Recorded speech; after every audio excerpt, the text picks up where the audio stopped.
Well, the tech sector enjoying gains of nearly 25% so far this year, while the tech-heavy NASDAQ notches a new record close this week as AI continues to be the life of the party for tech performance. We're looking at what may lie ahead with TECHnalysis Research President and Chief Analyst Bob O'Donnell. Bob, great to see you in studio. Yeah, it's great to be here. It's always fun to come to New York and come on into the studio here. So let me ask you, Bob, so let's look ahead. Yeah. Going into 2025, and I'm hard-pressed to think of a theme investors were more excited about than AI. I'm curious how you think, as we head into this new year, how do you see that technology developing from here? Yeah, Josh, what we've seen in the past 12 months has been this incredibly rapid transition, and I think that's going to continue and, in fact, accelerate in 2025.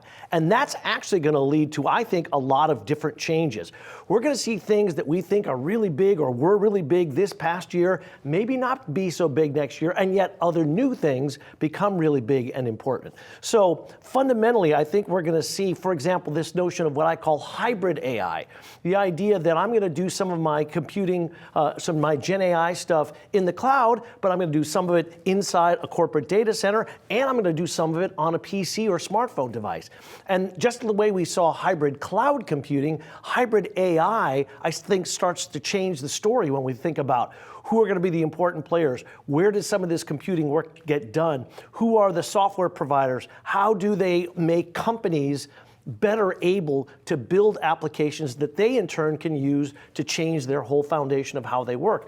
Because that's where we are right now. We're just starting to see these big companies start to deploy Gen AI applications. I just finished a survey of about 1,000 US companies, and on average, they're using 6 different Gen AI applications. Now, some of them are POC, but 90% of these companies that I surveyed were already using one Gen AI app in production already.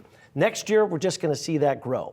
And alongside that, we're going to see the big cloud guys. I just came from AWS reInvent in Vegas. They made a whole bunch of announcements. I was just at Microsoft Ignite 2 weeks before that. They, of course, had a whole bunch of stuff around Azure and Gen AI. Google's got things going on as well. So we've got a lot of big players, a lot of big parts moving. Obviously, OpenAI continues to be a lead on the foundation model side, but where that Gen AI work is happening, again, I think is going to evolve, and there are some important implications there. Other thing is silicon. We're going to see more and more custom silicon. Of course, Nvidia is going to continue, I think, to dominate, to be clear, and we'll get to more of that later. But, we just saw Amazon introduced a new chip called Trainium 2 that they believe could be a competitor, a lower cost competitor to Nvidia. Doesn't mean they're not going to continue to use Nvidia. Of course they are, but it's an option. Microsoft has been doing the same thing, same with Google. So we're seeing a lot more diversity in terms of the silicon that's being used to power this stuff. We're seeing a lot more software.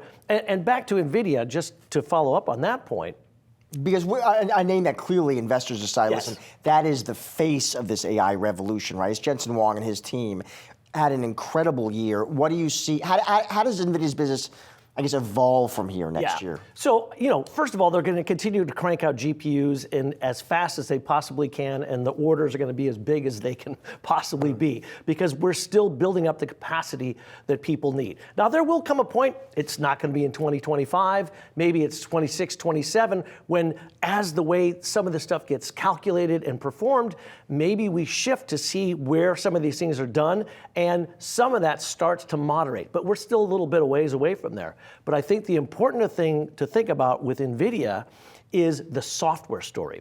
So what they have been doing, they have these NIMs and other software tools that they've been developing and making available. So for a number of the companies like your HPEs, your Dells, your Lenovos, your Ciscos, the companies that sell servers to enterprises and businesses, they're saying, yeah, you can have our GPUs, and oh, by the way, just make sure you bundle our software with it, from which they can start making licensing money. And so I think you're going to start to see a software licensing business start to come into NVIDIA as well. And initially it's going to be small, but still that gives them a nice growth opportunity.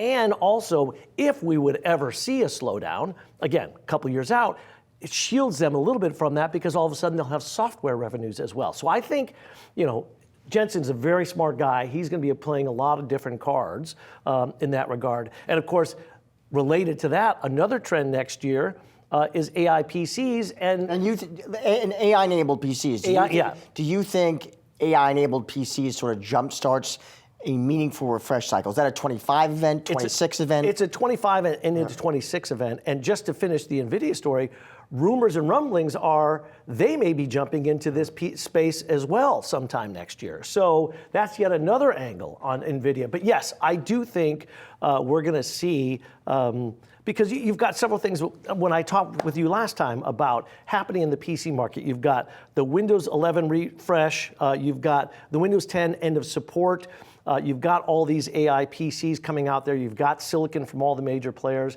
And a lot of companies are sitting on 4-plus-year-old PCs that they updated at the beginning of the pandemic. It's time for a refresh anyway. So I think that's another story to watch in 2025. It's a lot of tailwinds. Bob, we'll have you back next year. Talk about 26 as well. Sounds good. Thank you, sir. Great to see you. Yeah, you too. Thanks.